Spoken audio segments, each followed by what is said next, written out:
आपल्याला म्हणतात वर्गीकरणाचा, तर आपण एक जातकामधली एक जुनी कथा तुम्हाला लक्षात येत असेल. बालिकोपदेश जातकांमध्ये आपल्याला एक कथा सांगतात किंवा 5 भावंड होती, आपसात पटत नव्हतं. वडिलांनी त्यांना बोलावलं आणि ते म्हणाले, त्यांना 5 लोकांना 5 काड्या दिल्या आणि 5 काठ्या दिल्या आणि ते म्हणाले की तुम्ही आता एक एक तोडा. त्या 5ही लोकांनी एक एक काठी होती ती तोडली. मग वडिलांनी काय केलं, त्याचा एक गठ्ठा बांधला आणि मग म्हणाले की हा गठ्ठा तोडा. त्या 5 काठ्यांचा गठ्ठा कोणालाही एकाला तोडता आला नाही. म्हणजे जर समजा आपण एकत्रित राहिलो तर आपल्याला आपली ताकद ही मोठी होते, पण जर आपण विभाजित असलो तर आपल्याला मात्र विभाजित करता येते, आपल्याला तोडता येते. अत्यंत सोपा अर्थ आहे या वर्गीकरणाच्या निकालाचा. म्हणजे जर समजा अनुसूचित जातीचं जर विभाजन करता आलं, त्यांना वेगवेगळं पाडता आलं, तर त्यांची शक्ती ही कमकुवत होईल, क्षीण होईल. आणि त्यामुळे हा जो निकाल जो आहे त्याच्या टेक्निकल बाबी आपण पाहू, त्याचे विस्तार आणि काही मुद्दे आपण पाहू, पण लक्षात घ्या की आता मूळ उद्देश काय. आता काय झालं, मी काही रेफरन्सेस आणलेले आहेत इकडे आणि मी तुम्हाला आणि अध्यक्षांना अनुमती मागेन की ते रेफरन्सेस सादर करण्याची मला संधी द्या. कदाचित थोडासा वेळ होईल पण तो संधी द्या. त्याला कारण काय झालं, मी म्हणजे मुंबई हायकोर्टाच्या नागपूर बेंच समोर एक पिटिशन दाखल केली होती, रिट पिटिशन 298/87. आणि ती पिटिशन अशी होती की आमच्या मागासवर्गीय विद्यार्थ्यांना संपूर्ण फी माफीची तरतूद आहे आणि त्याची अंमलबजावणी होत नाही. हायकोर्टासमोर पिटिशन मांडली. त्यावेळेस आम्हाला खूप अनुभव नव्हता, तरुण होतो आम्ही. आणि हायकोर्टासमोर पिटिशन जेव्हा मांडली तेव्हा त्यामुळे हायकोर्टाने मला विचारलं, हु आर यू. मला कळत ना हु आर यू म्हणजे काय, आणि हायकोर्ट विचारतोय की हु आर यू. मला सुरुवातीला नाही कळलं. मग आमचे काही वकील आमच्या मदतीला त्यांनी सांगितलं, हायकोर्ट हे विचारू इच्छिते की तुमची कायदेशीर एंटिटी काय आहे. तुम्ही विद्यार्थी आहात, तुम्ही पालक आहात, तुम्ही विद्यार्थ्याची बाजू मांडणारे अधिवक्ता आहात, तुम्ही नेमके आहात कोण. त्यामुळे मला असं कळालं त्यावेळेस की कोर्टासमोर जायचं असेल तर पहिल्यांदा हु आर यू हे पक्क करून जावं, नाहीतर गोंधळ होतो. आणि हा असा प्रसंग तुमच्यावर येऊ शकतो, हु आर यू.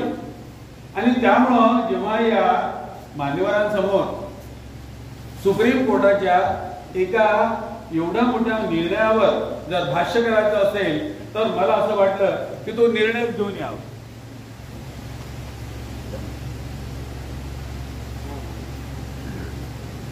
हा निर्णय साधारणपणे 700 पानांचा आहे आणि हे 700 पानं मी तुमच्यासमोर काही वाचून दाखवणार नाही. साहेबांनी इथल्या 7ही जजमेंटचं फार चांगलं विश्लेषण केले, त्यावेळी बाजूला ठेवलं. मी या जजमेंट पैकी फक्त 16-17 पानं हे मी आपल्या कामाकरता गृहीत धरलेले आहेत आणि ते त्यांचे रेफरन्सेस आपल्याला फक्त बघायचे आहेत. हा जजमेंट काय म्हणते की अनुसूचित जातींचं वर्गीकरण होऊ शकते, अनुसूचित जातींचं वर्गीकरण होऊ शकते असं हा जजमेंट म्हणतो. आणि या जजमेंटच्या वेळेस म्हणजे आता त्याला एक पार्श्वभूमी आहे ती आपण नंतर बघू, पण नेमकं हे जजमेंट काय म्हणते आपण समजून घेऊ. हे जजमेंट असं म्हणते की अनुसूचित जातींचं वर्गीकरण होऊ शकते आणि त्यामुळं अनुसूचित जातीच्या आरक्षणाने वर्गीकरण होऊ शकते. हा जो प्रश्न निर्माण झालेला आहे हा पहिल्यांदा आंध्रामध्ये निर्माण झाला, त्यानंतर हाच प्रश्न हरियाणामध्ये निर्माण झाला, हाच प्रश्न पंजाबमध्ये निर्माण झाला. 3 वेळेस हाच प्रश्न निर्माण झाला.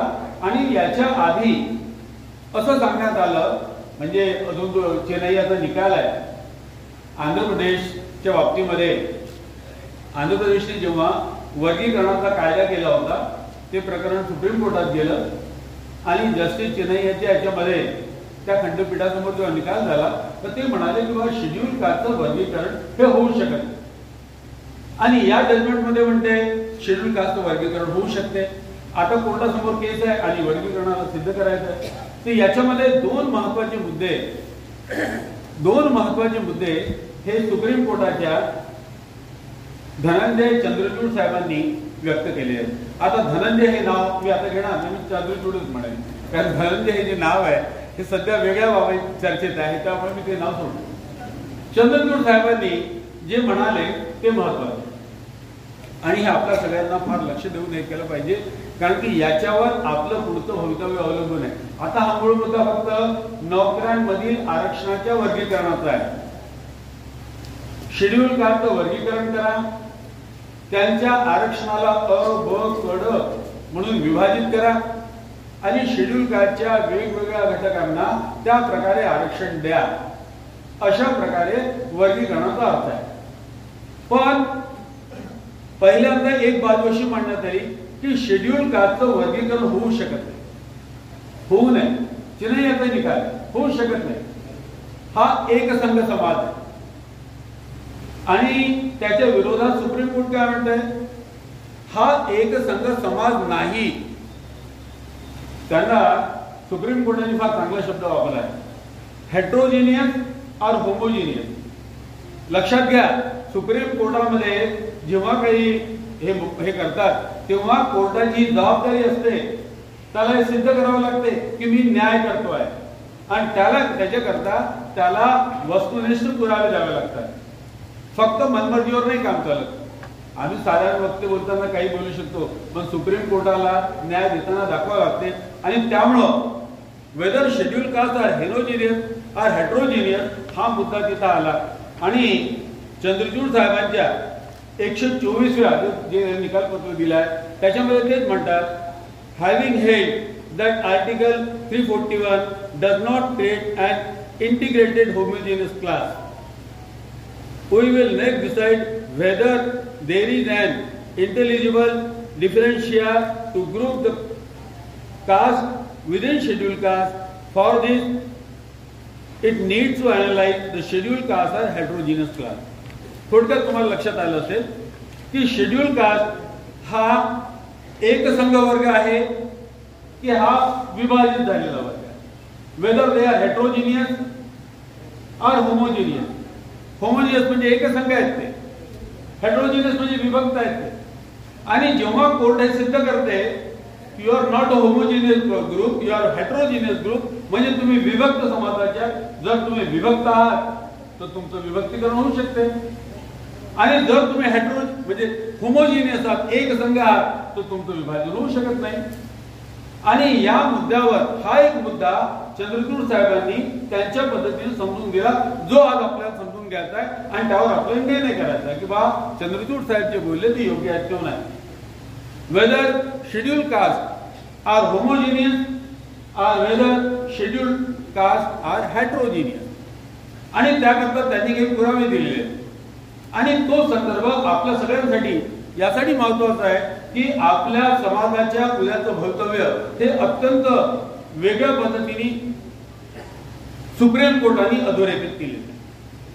आता त्याकरता ते काय म्हणतात, सुप्रीम कोर्ट काय म्हणते, सुप्रीम कोर्ट म्हणते की याच्या आधी एक गृहीत धरण्यात आलं की शेड्यूल कास्ट हे होमोजिनियस एक संघ आहे.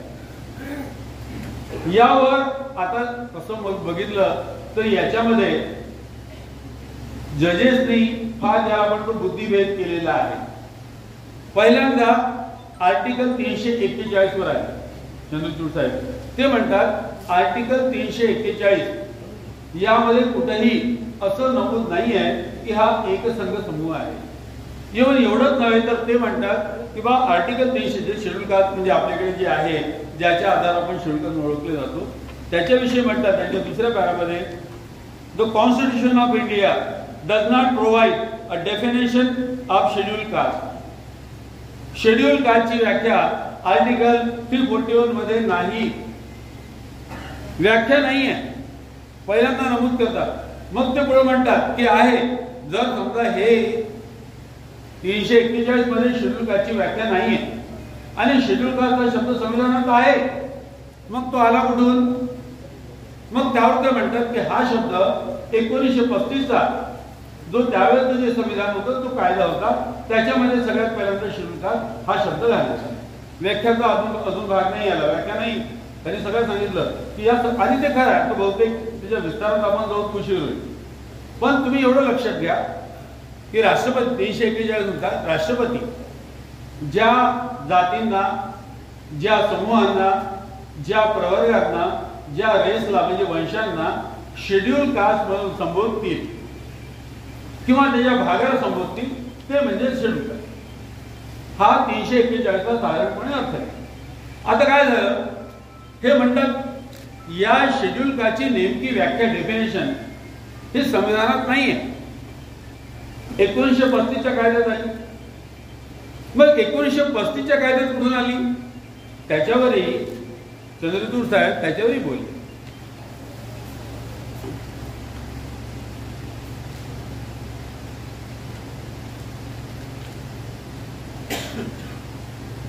(1917च्या सुमारास माग जेव्हा बाबासाहेबांनी पहिल्यांदा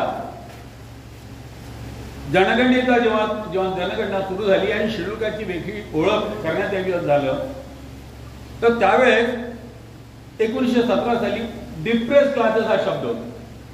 आणि त्या डिप्रेस क्लासेसला ज्याला आपण पद्धतरीत वर्ग म्हणतो, आणि त्यावेळेस डिप्रेस क्लासची व्याख्या फार मोठी होती. त्याच्यामध्ये ॲबोरिजिनल्स होते म्हणजे आदिवासी होते, त्याच्यामध्ये क्रिमिनल ट्राईब म्हणजे आज आपण ज्यांना विमुक्त भटके म्हणतो ते होते, आणि त्याच्यामध्ये शेड्यूल कास्ट म्हणजे अस्पृश्य होते. तर ती व्याख्या 1917ची व्याख्या नंतर शेड्यूल कास्टची व्याख्या म्हणून त्यातल्या अस्पृश्य वर्गाला शेड्यूल कास्ट म्हणून संबोधण्यात आलं असंही साहेब म्हणतात, चंद्रचूड साहेब म्हणतात. आणि अशा प्रकारे ते शेड्यूल कास्टच्या त्या ओरिजिनवर जातात, त्याच्या पुढे ते जात नाही. शेड्यूल कास्टच्या 1917च्या आधी ते जात नाही. आणि ते मग दुसऱ्या मुद्द्यावर येतात की 1917ची जी व्याख्या आहे त्या व्याख्येमध्ये ज्या लोकांना शेड्यूल कास्ट म्हणून त्यावेळेस डिप्रेस क्लासेस मधून जे हे करण्यात आलं आणि त्यानंतर त्या डिप्रेस क्लासला शेड्यूल कास्ट म्हणण्यात आलं, हा वर्ग कोणता होता, हा अस्पृश्यांचा होता. आणि या अस्पृश्यांना, ज्या डिप्रेस क्लासमध्ये जे अस्पृश्य आहेत त्यांना शेड्यूल कास्ट म्हणून असं नामांकन पुढे करण्यात आलं आणि ते आहे. म्हणजे अशा प्रकारे चंद्रचूड साहेब इथपर्यंत येतात. त्याच्यापुढे ते काय म्हणतात की जरी त्यावेळेच्या कमिटीने 2 प्रकारचे निर्णय घेतले होते की बा शेड्यूल कास्ट जे आहेत अस्पृश्यांना शेड्यूल कास्ट म्हटलं जातात, पण संपूर्ण भारतामध्ये अस्पृश्यांची एकसारखी स्थिती नव्हती, आजही नाही आहे. कोणत्या भागामध्ये शेड्यूल कास्टची किती, काही प्रमाणात जास्त प्रमाणात अस्पृश्यता पाळली जात होती, काही भागांमध्ये कमी पाळल्या जात होती. त्यांनी उदाहरण दिलेले आहे की बा शेड्यूल कास्टच्या कोणत्या भागात कोणत्या लोकांना किती प्रकारची अस्पृश्यता पाळली जायची. एक जलचर म्हणून ते म्हणतात, महाराजांचं एक उदाहरण दिलं की हुक्क्यामध्ये महाराजच्या हातचं पाणी चालत नव्हतं, पण हुक्क्यामध्ये पाणी भरणं चालत होतं. ती गुडगुडी कोणी ओढायचे, पण त्याच वेळेस दुसऱ्या जाती जमात अनेक त्यांनी उदाहरणं दिलेली आहेत त्याच्यामध्ये. आणि ते म्हणतात की बा अशा प्रकारे जातीयतेची जी दाहकता आहे ती विभिन्न जातीमध्ये वेगळी. त्याच प्रकारे तो काय म्हणतात सुप्रीम कोर्टात, ते आहेत आता आपले मुद्दे, त्या मुद्द्यांना आपण हे गेलं तर वेळ होईल, पण आता समजून घेऊ. त्यानंतर चंद्रचूड साहेब काय म्हणतात की त्याच प्रकारे ज्यांचे विभिन्न प्रकारचे व्यवसाय होते त्या व्यवसायावरही जातीयता अवलंबून होती.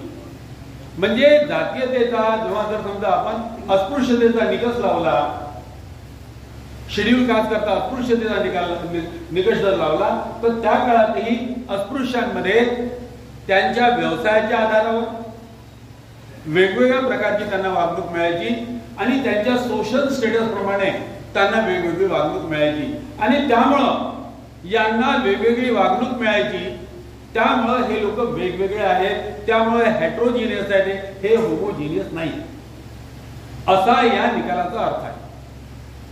म्हणजे शेड्यूल कास्ट यांना धंद्याच्या आधारावर आणि त्यांच्या सामाजिक स्टेटसच्या आधारावर देशातल्या विभिन्न भागांमध्ये वेगवेगळ्या प्रकारची वागणूक मिळत होती, म्हणून हे एकसंघ नाहीये. हा अशा प्रकारे त्यांनी घेतला. पण आता याच्यामध्ये अजून एक गोम होती, त्याच्यामध्ये त्यांनी आपल्या पॅरा 137 मध्ये त्यांनी एक मुद्दा घेतलाय, तिथे डॉक्टर बाबासाहेब आंबेडकरांचा उल्लेख करतात. ते डॉक्टर बाबासाहेब म्हणतात Untouchability do not indicate differences in the conditions of the untouchables because the notion underlying both the standards would be the same. इथं बाबासाहेबांचं त्यांनी पूर्ण एक वाक्य घेतलंय जे बाबासाहेबांनी फ्रँचायझी कमिटीमध्ये घेतलं होतं आणि तो आपल्यासाठी महत्वाचा मुद्दा आहे. बाबासाहेब नेमके अस्पृश्यतेविषयी काय म्हणतात? बाबासाहेब म्हणतात की अस्पृश्यता ही एक भावना आहे, ही एक मनोवृत्ती आहे, हे एक नोशन आहे. जे स्वतःला सवर्ण समजणारे लोक आहेत ते अस्पृश्यांविषयी सारखीच भावना ठेवतात. मग त्यांचा व्यवसाय कसाही असो, त्यांचा व्यवसाय हा कोणताही असला, पण अस्पृश्यांविषयी सवर्णांचा पाहण्याचा दृष्टिकोन सारखा आहे. मग तो महार असो, महान असो, सांबार असो, तो अस्पृश्य आहे म्हणजे सवर्णाच्या दृष्टीने तो अस्पृश्य आहे. हे असं बाबासाहेबांचं मत आहे. आणि चंद्रचूड साहेबांचं मत काय? त्याच्या विरोधात आहे की बा यांना वेगवेगळ्या प्रकारे वेगवेगळी वागणूक मिळत होती, त्यामुळे हे वेगवेगळे आहेत आणि जर हे वेगवेगळे आहेत तर त्यांचं वर्गीकरण केलं जाऊ शकते आणि शेड्यूल कास्टचं वर्गीकरण केलं जाऊ शकते. म्हणून त्यांना जे मिळणारं आरक्षण आहे त्याचे वर्गीकरण केलं जाऊ शकते. या अशा प्रकारचा हा कायदेशीर आपण दोन्ही बाजू समजून घेतल्या पाहिजे. कारण हे जजमेंट आहे, कोणाच्या एखाद्या नेत्याचं वक्तव्य नाही आहे, हे जजमेंट आहे आणि त्यामुळे आपल्याला जजमेंटवर त्याच आधारे विचार करावा लागेल. आणि मग त्याच्याकरता आम्हाला दुःख असं आहे की आपल्या चंद्रचूड साहेबांनी जे काही बोलले त्याच्याविषयी आम्हाला काही म्हणणं नाही आहे, तो त्यांचा अधिकार आहे ते बोलले. पण त्यांनी अस्पृश्यतेबाबत आपल्याकडे जे सखोल चिंतन झालेलं आहे त्यावर चंद्रचूड साहेबांनी आपलं भाष्य केलं नाही, याचं आम्हाला दुःख आहे. आम्ही आपल्या एका पेपरमध्ये नमूद केलाय, तो नंतर आपण भाग घेऊ, पण त्याच्यामध्ये तो काय आम्ही नमूद केलं ते बघू. पण आम्हाला याचं दुःख कसं आहे, आपल्या भारतामध्ये अस्पृश्यतेची व्याख्या करणारे दोन महापुरुष झाले. पहिले आहेत विठ्ठल रामजी शिंदे.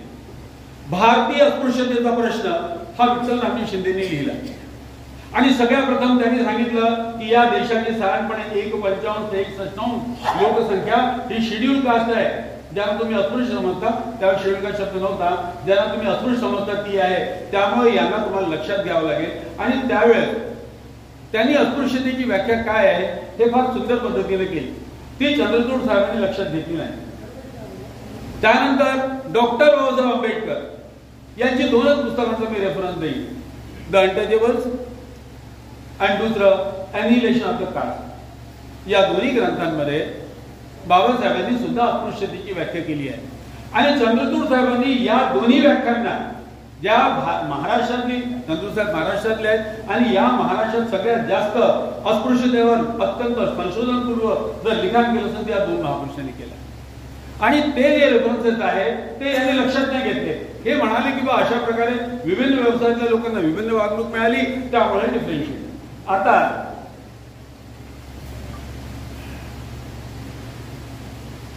मी जी तुम्हाला अनुमती मागितली होती हे भारतीय अस्पृश्यतेचा प्रश्न आहे आणि याच्यामध्ये महर्षी विठ्ठलरामजी शिंदे यांनी काय म्हणाले. आता जेव्हा कधी आपल्याला वेळ मिळेल तेव्हा तुम्ही जरूर बघा. प्रकरण 7 संख्यावलक्षणे. या देशामध्ये ज्यांना अस्पृश्य मानलं जाते ते का मानलं जाते, यांना अस्पृश्य मानलं जाते का?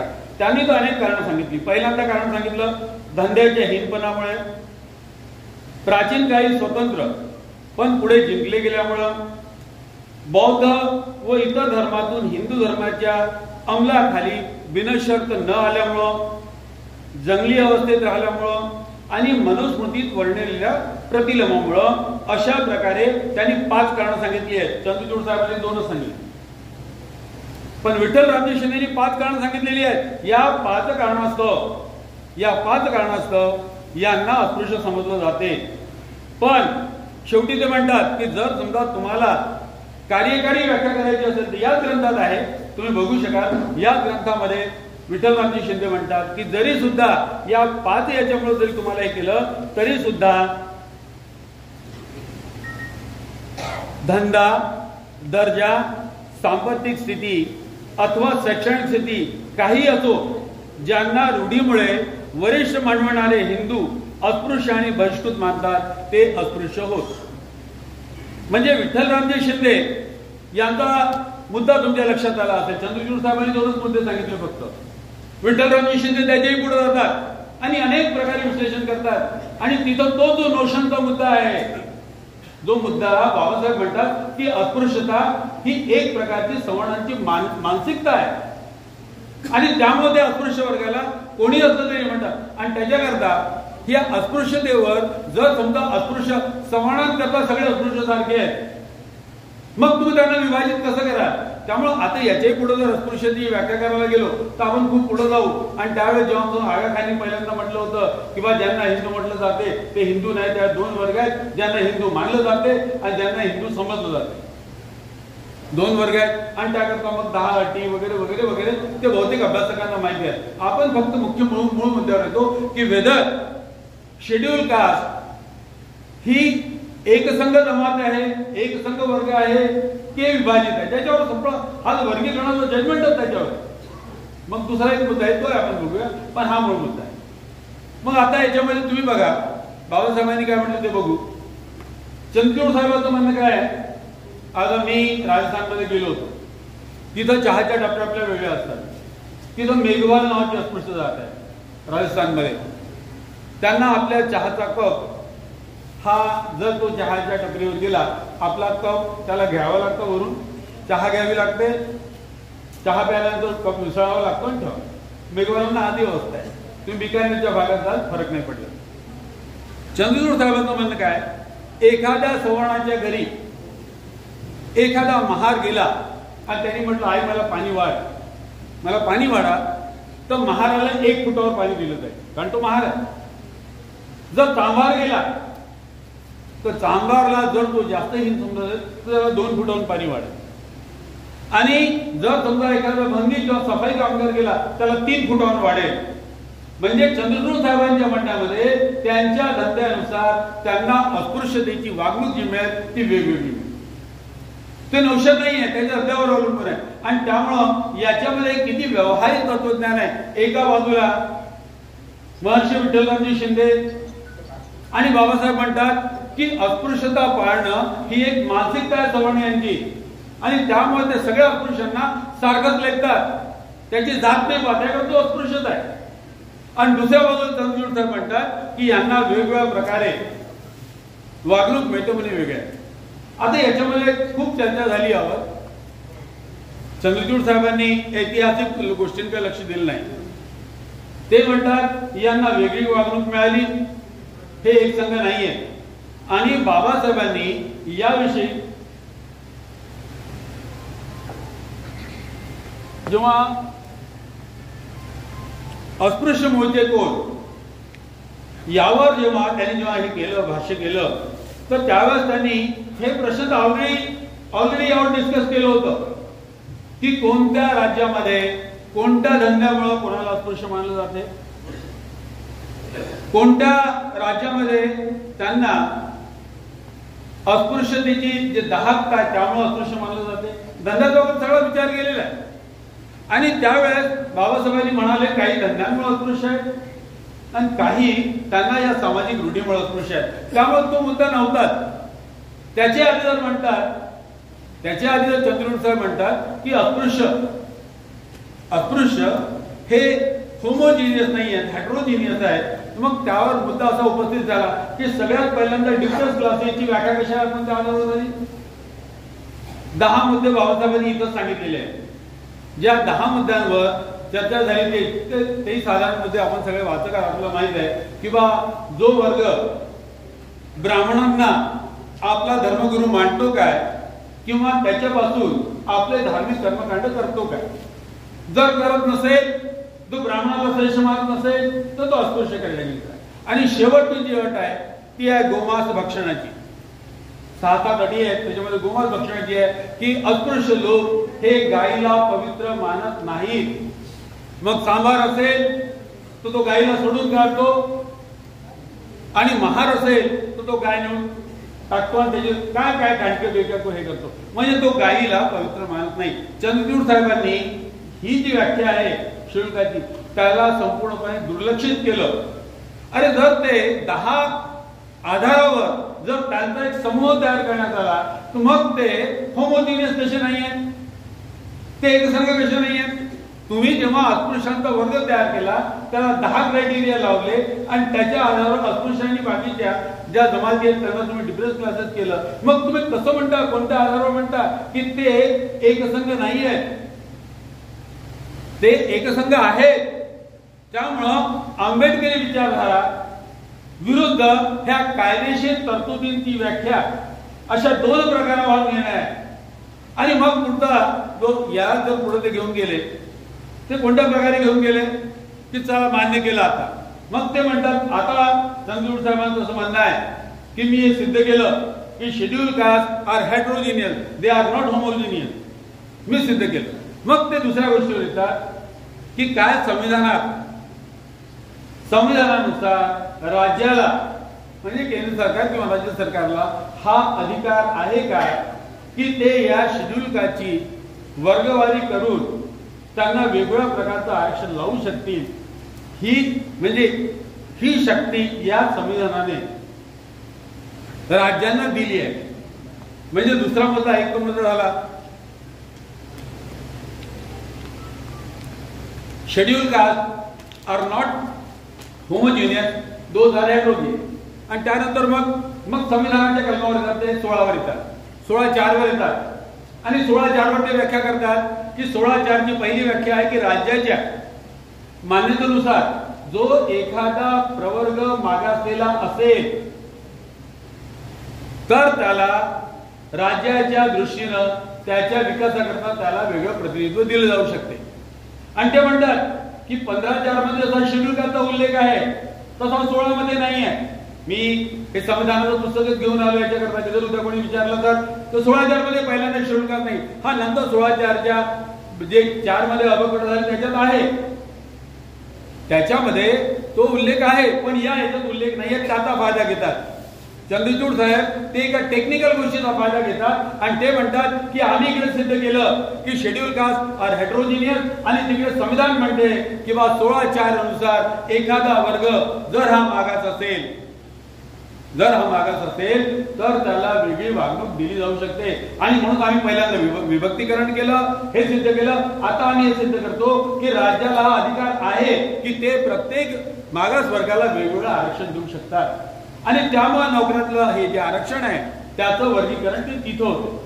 पण काही बाबी ज्या आहेत या निकालाचा तुमचा संदर्भ लक्षात आला असेल, पण तरी सुद्धा यामुळे पूर्ण होत नाही.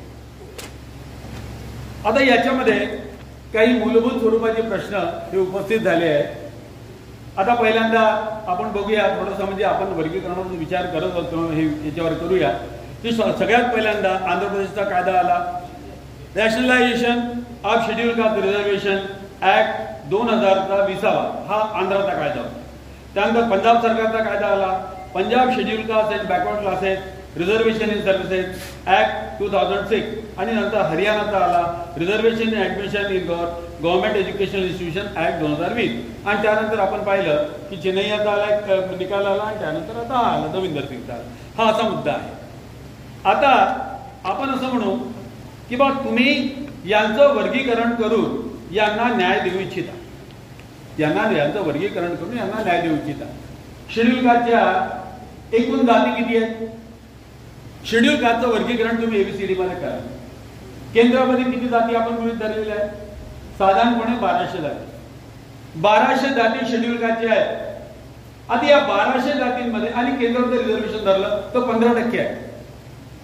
त्यांचं कसं वर्गीकरण करा तुम्ही? 1200 जातींना केंद्राने गृहीत धरलेल्या जर 15% आरक्षण वाटायचं असेल तर कसे वाटणार? व्यावहारिक दृष्ट्या शक्य आहे का ते? व्यावहारिक दृष्ट्या शक्य आहे. महाराष्ट्रात किती जाती आहेत? महाराष्ट्राच्या म्हणजे शेड्यूल कास्टच्या 59 जाती आहेत. आणि 59 जातीमध्ये या 59 जातीमध्ये जर तुम्ही यांना अबकड केलं 13%, 13.5% आरक्षण आहे, तर यांना कसं वाटणार तुम्ही? त्यामध्ये शेड्यूल कास्टची जर तुम्ही महाराष्ट्रातली जर रचना बघितली तर साधारणपणे 62%, 62 ते 65 ज्यांनी आपल्याला बौद्ध म्हणून नोंदवलं, जात नोंदवलेलं 65% हे महार. त्यानंतर मातंग समाज पुणे 19, म्हणजे 20% घेऊया हिशोबाला. चांभार 10%. उरलेले किती लोक आहेत? मग तुम्ही सांगा की 65% लोकांना जेव्हा तुम्ही आरक्षणाचं वर्गीकरण कराल जो मुद्दा फाटकर साहेबांनी उपस्थित केला होता की काय या निर्णयानुसार शेड्यूल कास्ट मधल्या बौद्धांना वगळण्यात येईल, तो मुद्दा इथं संबंधित आहे. आता तुम्ही सांगा की जर समजा महाराष्ट्रामध्ये 13.5% आरक्षण आहे आणि त्याला आपण आता 100 धरलं तर तुम्ही 65% लोकांना किती देणार, 20% लोकांना किती देणार आणि 11% लोकांना किती देणार? कसं वर्गीकरण करणार? तुम्ही एबीसीडी करून करणार काय शेवटी? म्हणजे एबीसीडी जर तुम्ही केलं तर नेमकं काय करणार? तुम्ही एका नवीन वादाला जन्म घाला. तुम्ही शेड्यूल कास्ट मधलं ग्रुपिझम करा, त्यांच्यामध्ये करा. फाटकर मला म्हणाले की आज आम्ही कोणावरही अत्याचार झाला, महाराष्ट्रात नव्हे देशात झाला, तर आम्ही दलित म्हणून शेड्यूल कास्ट म्हणून एक होतो. तुम्ही कोणी रोहित वेमुलाची जात विचारली होती? जेव्हा रोहित वेमुलाला त्याच्या त्या समुदाय म्हणजे त्या इन्स्टिट्यूशन मध्ये आत्महत्येला भाग पडण्यात आलं होतं, आपण सगळे एक झालो होतो. सुंडूर मध्ये जेव्हा आपल्या शेड्यूल कास्टच्या लोकांना कापून टाकण्यात आलं त्यावेळेस तुम्ही त्यांच्या विरोधात उभे झाले, तेव्हा तुम्ही त्यांची जात विचारली होती. मारुती कांबळेला जेव्हा मारून टाकलं तेव्हा तुम्ही त्यांची जात विचारली होती. आता मात्र तुम्हाला विचारावं लागेल हा कोणत्या शेड्यूल कास्टचा होता, हा कोणत्या प्रवर्गातला होता. आणि म्हणून मी तुम्हाला सांगितलं, तुम्हाला विभाजित करून तुमची शक्ती कमी करणं हा या निकालाचा खरा अर्थ आहे. व्यावहारिक दृष्ट्या शक्यच नाहीये. व्यावहारिक दृष्ट्या शेड्यूल कास्टचं वर्गीकरण हे शक्य नाही आहे. आता आमचे एक मित्र आहेत, न्यायमूर्ती आहेत, म्हणजे न्यायाधीश होते अनिल वैद्य, याच्याविषयी त्यांनी बरंच काही विश्लेषण केलं आहे. ते म्हणाले आमच्या शेड्यूल कास्टमध्ये आपल्या सगळ्यांना माहिती आहे, आपण कर्मचारी आहोत, रोस्टर असते, त्या रोस्टरमध्ये एबीसीडी करतील, एका विशिष्ट प्रवर्गाला आधी स्थान देतील, नंतर तो आपण नंतरचा विचार करू. त्यामुळे आपण तो विचार करणार नाही आहोत आणि ते आपण कधी एखाद्या वेळेस चर्चा करू तेव्हा करू. आता एक मूळ प्रश्न आहे, ज्या प्रश्नाकडे दुर्लक्ष झालं. चला आपण मान्य करू, मातंग समाज, महाराष्ट्रातला तांबार समाज हा शैक्षणिक दृष्ट्या हा मागासलेला राहील. कारण काय याच्यावर बोलत नाही, सुप्रीम कोर्ट याच्या कारणांवर बोलत नाही, ते आरक्षणावर बोलतो. आता मी तुम्हाला प्रश्न विचारतो की ज्यावेळेस आरक्षणाची लढाई सुरू झाली, साऊथ ब्युरो कमिटी झाली, त्यावेळेस आपण आरक्षणाची पहिली मागणी बाबासाहेबांनी केली. त्यानंतर सायमन कमिशन आलं, त्यानंतर गोलमेज परिषद भरली आणि त्यानंतर पुणे करार झाला. हे सगळे प्रश्न आरक्षणाशी संबंधित होते की नव्हते? कोणतं आरक्षण होतं? पॉलिटिकल आरक्षण होतं. आणि ते पॉलिटिकल आरक्षण आजही आहे कायम. मग जेव्हा तुम्ही शेड्यूल कास्टचं वर्गीकरण करता आणि म्हणता की एक वर्ग वंचित राहिलेला आहे, तेव्हा महाराष्ट्रामध्ये 65% लोकांना तुम्ही राजकीय प्रतिनिधित्व किती दिलं आणि 20% लोकांना राजकीय प्रतिनिधित्व किती दिलं? जर तुम्ही वंचितच वर्गाचा विचार करता तर ज्या लोकांना तुम्ही राजकीय प्रतिनिधित्व दिलं ते सत्ताधारी झाले, मग त्यांनी त्यांच्या प्रवर्गाकरता त्यांची राजकीय सत्ता वापरण्यात आली काय? आणि 65% लोकांना तुम्ही किती राजकीय प्रतिनिधित्व दिलं? तुम्ही याचा विचार केला काय? कारण की आरक्षणाची मुख्य लढाई ही पॉलिटिकल आरक्षण करणं सुरू झाली आहे. त्याच्यानंतर त्याला शैक्षणिक, आर्थिक आणि बाकीच्या आरक्षणाची जोड नंतर देण्यात आली आहे. पण मुळात ते राजकीय आरक्षण करताय. आणि उद्या जर समजा नांदेड मधून एखादा असा प्रश्न उपस्थित झाला की ठीक आहे तुम्ही वंचित वर्गाचा विचार करतात ना, मग पॉलिटिकल वंचित वर्ग कोणता आहे? आणि जर तुम्ही म्हणता किंवा जे डेव्हलप्ड आहे, आता मी त्यासाठी एक रेफरन्स पाहिला की ओबीसीच्या यादीमध्ये, कारण इंदिरा समानीचा वारंवार उल्लेख केला जातो, त्याच्यामध्ये क्रीमी लेअर लावली, त्याच्यामध्ये क्रीमी लेअर आणि ते क्रीमी लेअर मी बघितलं की बा काय MP आणि MLA हे क्रीमी लेअरच्या अधीन आहेत काय? मला 2015च्या टाइम्स ऑफ इंडिया मध्ये एक मिळालं की they fall within the creamy layer. मग या राज्यामध्ये, महाराष्ट्र राज्यामध्ये ज्या लोकांना राजकीय आरक्षण आतापर्यंत मिळालं विदिन शेड्यूल कास्ट, तुम्ही तो वर्ग कोणता आहे? तो बौद्धांचा वर्ग आहे. कोणाला MLA MP करण्यात आलं.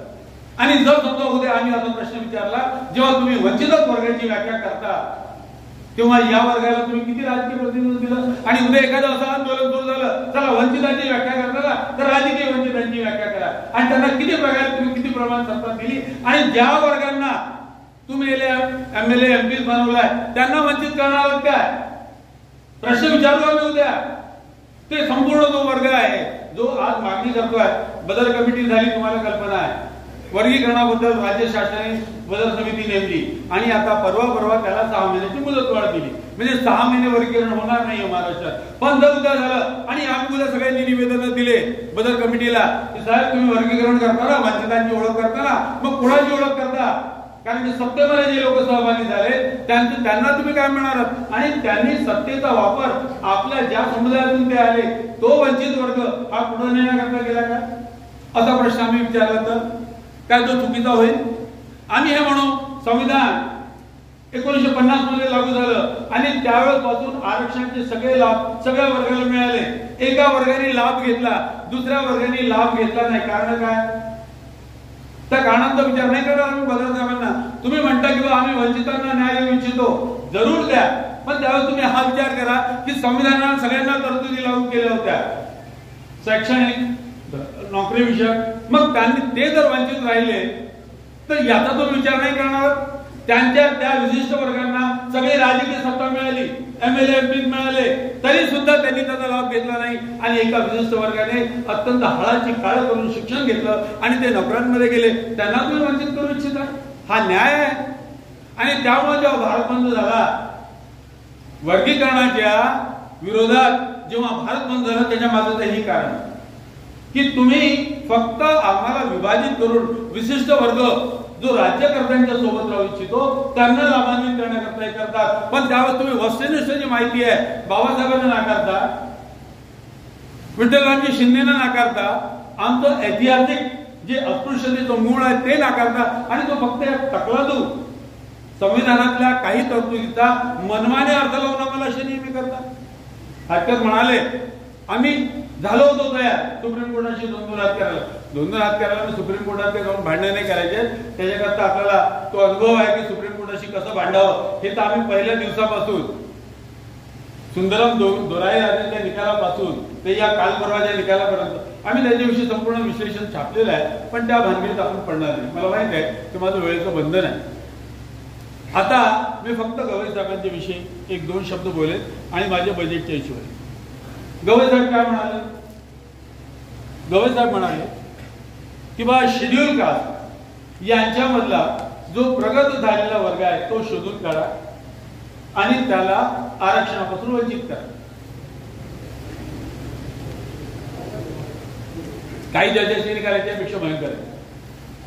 साहेब सांगतील कधी ऐकतो साहेब. ते असं म्हणाले की ज्याच्या एक पिढीला आरक्षणाचे लाभ मिळालेले आहेत ते कोणत्याही प्रकारचे असो त्याच्या पुढच्या पिढीला हे लाभच मिळेल, म्हणजे त्याच्या पुढच्या पिढीला या लाभांपासून वंचित करा. आणि त्या प्रकारे या वंचित वर्गामध्ये एक ऐक्य साध. ठीक आहे. मग आम्ही असं म्हणतो आणि त्याकरता गवई साहेबांनी एक उदाहरण दिलं की बा हे कसं झालं. रेल्वेच्या एका डब्यामध्ये जनरलच्या डब्यामध्ये काही लोक आतमध्ये बसून जातात. गवई साहेबांनी आता मी ते उदाहरण वाचत नाही पण तुम्ही जर तो निकाल बघायचा आहे. ते म्हणतात एखाद्या जनरलच्या डब्यामध्ये काही लोक आतमध्ये शिरतात. ते आतमध्ये शिरल्यानंतर दुसऱ्या वर्गाला येऊ देत नाही, येऊच नका, दार लावतात आणि मग बाहेरचे लोक धक्कामुक्की करून आतमध्ये जाण्याचा प्रयत्न करतात. गवई साहेब म्हणतात बरोबर आहे. आणि तसंच ते म्हणतात की असंच शेड्यूल कास्ट मधल्या वर्गाचं झालं. शेड्यूल कास्टचा एक वर्ग आतमध्ये शिरला आणि तो दुसऱ्याला मनाई करतो. त्यांनी एक्सप्लेनेशन दिलं नाही की कोणत्या वर्गाने मनाई केली, त्याचं काही एक्सप्लेनेशन त्यांनी दिलं नाही. पण ते शेड्यूल कास्ट मध्ये एकता, युनिफॉर्मिटी, वंचित वर्गाची ओळख करण्याकरता हा जहाल मार्ग सांगतात की डब्याबद्दल लोकांना बाहेर काढा. चला तेही मान्य केलं. मला हे सांगा एखाद्या ट्रेन मध्ये जनरलचे डबे ज्याच्यामध्ये अशा प्रकारची मारामारी होते किती राहतात? 18 डब्याची गाडी आहे, 4 डब्यामध्ये जनरल आहे आणि बाकीचे स्लीपर क्लास आहे, AC 3 टायर आहे, 2 टायर आहे, फर्स्ट क्लास आहे, बाकी काही गार्ड वगैरेचे डबे असतील. हे सगळ्या प्रकारचे डबे आहेत. मग या सगळ्या प्रकारच्या डब्यात मारामारी होते काय? मग सगळ्या प्रकारच्या डब्यांमध्ये मारामारी होते काय? फक्त जनरलच्या डब्यामध्ये काय मारामारी होते? कारण हे गरीब लोक आहेत, वंचित लोक आहेत. तुम्हाला जर एकता आणायची असेल, जर तुम्हाला युनिफॉर्मिटी पाहिजे तर विदिन शेड्यूल कास्टच पाहिजे काय? म्हणजे बाकीचे वर्ग जे आहेत, जे सदन वर्ग आहेत, जे हॅव आहेत, त्यांच्यामध्ये तुम्हाला एकता नको? म्हणजे शेड्यूल कास्टच्याच वर्गांमध्ये एकता पाहिजे. मग जे आता आम्हाला तुम्ही एक शपथ दिली, संधीची समानता, इक्वालिटी इन अपॉर्च्युनिटी, म्हणजे याचा काय अर्थ होतो? इक्वालिटी फक्त विदिन शेड्यूल कास्ट. आणि बाकीच्या वर्गांमध्ये आमच्यामध्ये समानता नको काय?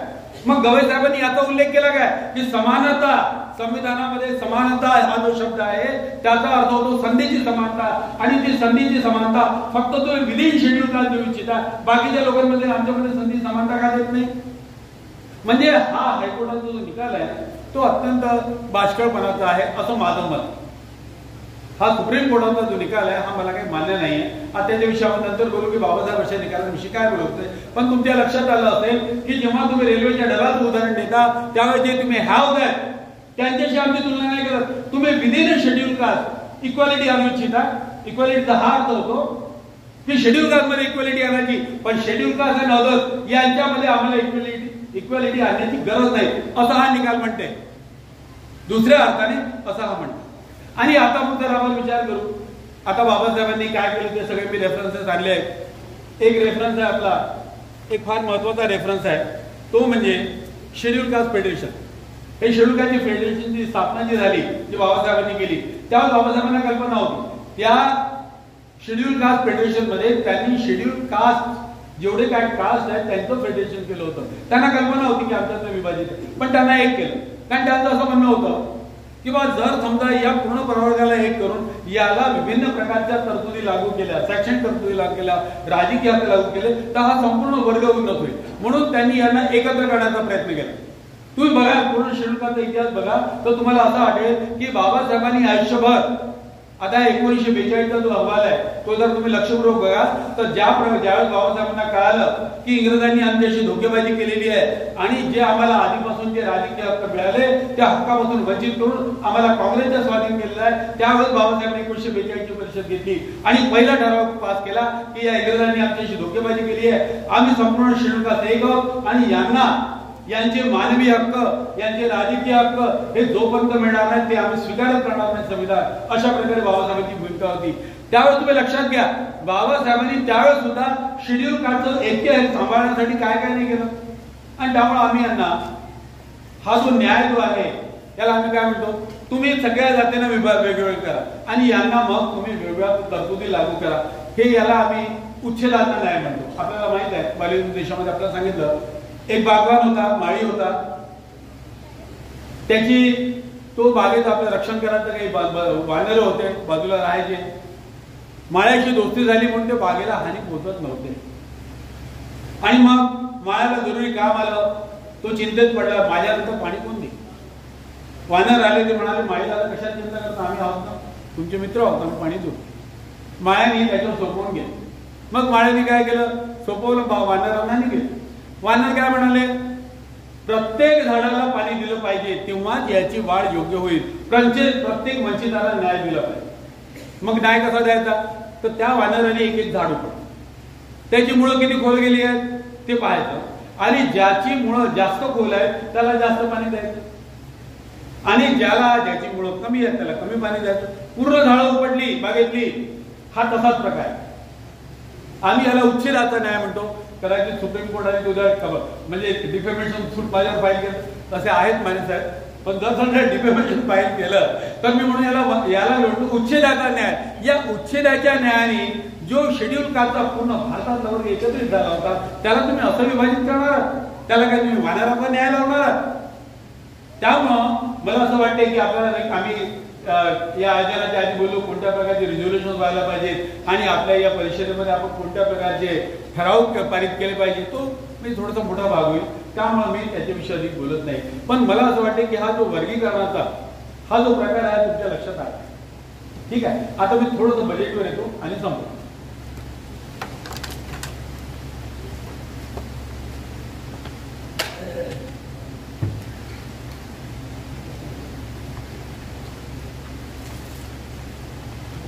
बजेटवर तोही काही कठीण मुद्दा नाही आपल्याला, तुम्ही पाणी येण्यापेक्षा सोपा आहे.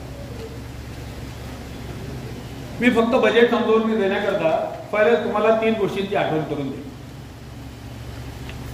एक गीत आहे आपल्यामध्ये पॉप्युलर, सांगा मला बिडला बाटा टाटा कुठं आहे हो, सांगा धनाचा साठा आणि आमचा वाटा. ठीक आहे, आता हे गीत कोणाचं आहे, कोणत्या संदर्भात म्हटलेलं आहे हे इथल्या सुद्धा जे आमचे श्रोते आहेत त्यांना माहिती आहे, त्या खोलात जाते. आता मी दुसऱ्या संदर्भात. दुसरा आपला संदर्भ आहे तो आहे आपल्याकडे बहुतेक सम्राट आहेत आणि त्या सम्राटमध्ये 16 मार्चला 8 मार्चला बजेट सादर झालं आणि 16 मार्चला एक आलं म्हणजे मंत्री शिरसाट संजय शिरसाट यांचा संताप. लाडकी बहीणसह इतर योजनांसाठी सामाजिक न्याय विभागाचे 7,000 कोटी वळवले. मंत्री शिरसाट यांचा संताप मुख्यमंत्र्याकडे करणार तक्रार. हे बहुतेकांनी वाचलं असेल, आपल्याकडे येते बहुतेकांकडे सम्राट वाचलं असेल हा सम्राटांनी. आणि त्याच्यामध्ये काय म्हणतात की 2025-26 करता आपलं एकूण जे बजेट आहे साधारणपणे 7 लक्ष कोटींचं आहे. त्या 7 लक्ष कोटींमध्ये 25,581 कोटी ही शेड्यूल कास्ट करता तरतूद करण्यात आली होती आणि शेड्यूल ट्राईब करता 21,495 कोटीची तरतूद करण्यात आली आणि त्याच्यामध्ये 7,000 कोटी हे वळवण्यात आले 2 योजनांमध्ये. एक आपण फक्त आपल्या शेड्यूल कास्टचा विचार करतोय. एक जे वळवण्यात आलं ते लाडकी बहीण करता आणि दुसरं प्रधानमंत्री आवास योजनेकरता आणि अशा 2 योजनांकरता 7,000 कोटी वळवण्यात. त्यापैकी लाडकी बहीण करता 4,000. आता हा बजेटचा मुद्दा फार मोठा आहे त्यामुळे मी याच्यावर अधिक भाष्य करणार नाही, मला वेळेचं भान आहे. पण मला सांगा तुम्हाला एक कळालं की शेड्यूल कास्टचे पैसे वळवण्यात आले हे तर तुमच्या लक्षात आलं कारण संजय शिरसाटच म्हणतात. दुसरा मुद्दा, एक 8 मार्चला लोकसत्तेमध्ये एक न्यूज आहे ती महत्वाची. ते म्हणतात योजनांच्या खर्चाला खात्री म्हणजे शेड्यूल कास्टच्या ज्या काही योजना आयोजित केल्या होत्या निश्चित केल्या होत्या म्हणजे आता इथं आपण बघितलं 25,000 कोटीची यंदा आहे त्यातले 7,000 कोटी आधीच वळवले आणि त्यानंतर जे उरलेले पैसे आहेत त्यांचे किती खर्च झाले तर त्याच्यासाठी लोकसत्ता 8 मार्च मध्ये तो म्हणतो की बा जानेवारीमध्ये ज्यांना बजेटचं थोडं ज्ञान आहे की जानेवारीमध्ये आपण आढावा घेतो आणि मग मार्च एंडिंग करता तरतुदी करतो. बा पैसा इतका उरलेला आहे किती खर्च करायचा किती कुठं खर्च करायचा लवकर खर्च करा नाही तर पैसा परत जाईल. याच्यामध्ये म्हणतात शेड्यूल कास्ट करता 15,893 कोटी निधी प्रस्तावित होता पैकी 5,210 कोटी जानेवारी पर्यंत खर्च करण्यात आले म्हणजे 1/3. आपण खूप मार्च एंडिंग धरू अर्धा निधी होईल खर्च म्हणजे एकूण जो निधी तुम्हाला आवंटित झाला त्याच्यापैकी खर्च किती झाला 50%. लोकसत्ता आणि दैनिक सम्राट याच्यावर तुमच्या लक्षात 2 गोष्टी आल्या. पहिली गोष्ट की तुमच्या बजेटमधून पैसा वळविण्यात येतो. दुसरी गोष्ट जो काही पैसा तुम्हाला आवंटित केला जातो त्यातला 50% खर्च होतो. आता एकंदरीत आपण हे घेऊ आपला वाटा किती असावा. महाराष्ट्रामध्ये 7 लक्ष कोटीचं बजेट आहे आणि आपली लोकसंख्या किती आहे 13% आहे. मग 13% किती झाले म्हणजे 7 लक्ष कोटीमध्ये 13% म्हटले किती झाले. समजा 10% जरी धरले तरी 70,000 कोटी होतील ना. 3% अजून मिळवा म्हणजे साधारणपणे 75 खूप हिशोब केला 75,000 कोटी होतील. त्यापैकी मिळाले किती 25,000 कोटी आणि त्या 25,000 कोटीमध्ये मागील अनुदान जर वापरले किती जातील अर्धे. का होतं असं याचं कारण असं आहे की बजेटमध्ये आमचाही वाटा आहे ही तुमच्यात भावनाच नाही आहे. तुमच्यामध्ये भावना आहे की माझा मी या राज्याचा कोण लागतो. 7 लक्ष कोटी पैकी मला फक्त आवंटित केले 25,000 कोटी त्यातले 7,000 कोटी वरच्या वर वळवले. हा खूप खोलाचा विषय आपल्याला आज वेळ कमी आहे पण तुम्हाला एक आउटलाईन लक्षात आली पाहिजे की नेमकं काय. बजेटच्या संदर्भामध्ये आम्ही बरंच काम केलं. 2010 मध्ये त्यावेळेस योजना आयोग होतं आणि योजना आयोगामध्ये त्यावेळेस याच्यावर बजेटच्या कायद्याविषयी चर्चा झाली होती. जस्टिस रामास्वामी होते त्यांनी बजेटच्या कायद्याचं प्रारूप मांडलं होतं. मला तो संपूर्ण इतिहास माहिती मी त्या इतिहासात नाही जात पण तुम्ही एक लक्षात ठेवा की तुम्ही 7 लक्ष कोटी पैकी तुम्हाला 70,000 कोटी नाही फक्त 25,000 कोटी मंजूर झाले त्याच्यापैकी अधिकांश पैसा वळवण्यात आला आणि जो काही पैसा वळवण्यात आला उर्वरित पैशामध्ये तुम्हाला जास्तीत जास्त अर्धा खर्च होईल आणि तोही कशावर खर्च होईल तो भांडवली कामावर खर्च होईल इमारती बांधण्यावर खर्च होईल समाज कल्याणच्या अधिकाऱ्यांना पैसे देण्यावर खर्च होईल. तुमच्या ज्या विकासाच्या योजना आहेत तुमच्या मुलांचं शिक्षण आहे तुमच्या उद्योजकांना लागणारा पैसा आहे, तुमच्या भूमिहीन शेतकऱ्यांना दादासाहेब गायकवाड योजनेमधून ज्या जमिनी मिळणार आहेत त्या मिळणार आहेत, तुमच्या म्हणजे तुमच्या शेतकऱ्यांना ट्रॅक्टर याच्यावर खर्च होणार नाही. म्हणजे बजेट मधून तुम्हाला टोटली नागवलं जाईल. आणि हा मूळ मुद्दा यावर आपण कधी आरामात चर्चा करू का असं होतं. मी एक फक्त शेवटचं एक रूपक सांगतो आणि हा विषय संपवतो. मला एक सांगा, एक माणूस आहे, एक व्यक्ती आहे, त्याच्याकडे काही संपत्ती चल असल संपत्ती आहे. आता त्याच्याकडे एक मुलगा त्यांनी आपल्या घरी ठेवून घेतला, त्याला मुलासारखं सांभाळ केला. तो परका आहे, त्या व्यक्तीची मृत्यू झाली, तो व्यक्ती निधन पावला, काय त्या परक्याला ती संपत्ती जाईल? त्या परका जो आहे पोरगा, तो जरी पोरगा त्याला पोरासारखा मानत असला तरी त्याला काय त्यातून निधी मिळेल? तुम्ही या देशाचे नागरिक आहात म्हणता. अमेरिकेतले जे गुलाम आहे तसे समजा गुलामगिरीची परिस्थिती भारतात असती तर त्या गुलामाला, तुमच्या घरच्या गुलामाला, तो व्यक्ती मरण पावला कुटुंब प्रमुख म्हणून काय गुलामाला संपत्ती मिळेल? नाही. जर समजा त्याची औरस संतती आहे, त्या व्यक्तीला झालेली मुलं आहेत, ते संपत्तीचे वारस होतील? ते होणार होतील. जर समजा त्या व्यक्तीला त्यांनी एखादी अनौरस संतती असेल, एखाद्या पत्नी एखाद्या बाईबरोबर त्याचे संपर्क असतील, तर तो काय संपत्तीचा वाटेकरी होईल? मग आपण नेमके आहोत कोण? राज्याच्या बजेटमध्ये आम्हाला वाटा मिळत नाही, मग आम्ही काय या राज्याचे गुलाम? नेमकी आमची परिस्थिती काय आहे? आम्ही गुलाम असू, आम्हाला वाटा नाही मिळणार.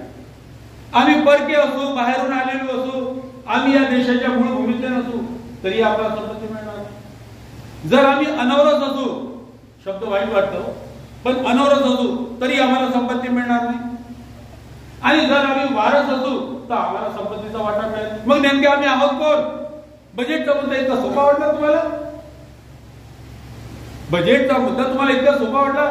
बाबासाहेब गेले 14 तळ्यावर पाणी प्राशन केलं, ते 14 तळ सवणांनी शुद्ध केलं, त्या शेणगुण टाकलं. आता 1920चं आपलं उदाहरण आहे आणि बाबासाहेबांच्या खडात लागली ती गोष्ट. माझी माणूस म्हणून किंमत काय आहे? मी एखाद्या पाण्याला स्पर्श करतो, ते पाणी अपवित्र होते आणि ते पवित्र करण्याकरता त्या पाण्यामध्ये शेणगुण टाकले जाते. माझी व्हॅल्यू काय आहे? मी कोण आहे? माणूस म्हणून मला काही अधिकार आहेत काय? आणि ते अधिकार, मी माणूस आहे, माणसासारखे मला अधिकार आहेत, याच्याकरता महाड घडलेला आहे. 1920 पासून ते 25-27 डिसेंबर पर्यंत जे महाड घडलं ते याच्यामुळे घडलं कारण बाबासाहेबांच्या ती लक्षात त्यांना लागली की मी पाण्याला स्पर्श केला म्हणून पाणी वाटते. आणि तिथं जनावर पाणी पितात, त्याच्यात नाही वाटत, माझ्यामुळे पाणी वाटते, ही गोष्ट त्यांना लागली म्हणून एवढं महाग घडलं. तुम्हाला काय वाटते? बजेट पण नाही दिलं तुम्हाला वाटा, वळवले पैसे, काय घेणं देणार तुम्हाला? शेवटी तुम्ही आहात कोणी? राज्याचे गुलाम आहात, परके आहात, या राज्याचे वारसदार आहात. जर बजेटचा मुद्दा जर तुम्ही लक्षात घेतला तर तुम्ही पेटून उठाल. आता मी अपेक्षा करतो की वर्गीकरणाच्या आणि बजेटच्या मुद्द्यावर काही मूलभूत संकल्पना आम्ही आपल्यासमोर मांडल्या आहेत. अध्यक्षांनी मला चिठ्ठी पाठवली नाही, मी त्यांचे आभार व्यक्त करतो. आपण सगळ्यांनी शांतपणे मला ऐकून घेतलं, मी आपले आभार मानतो आणि मला संधी दिली त्यामुळे आयोजकांचे आभार मानतो. जय भीम.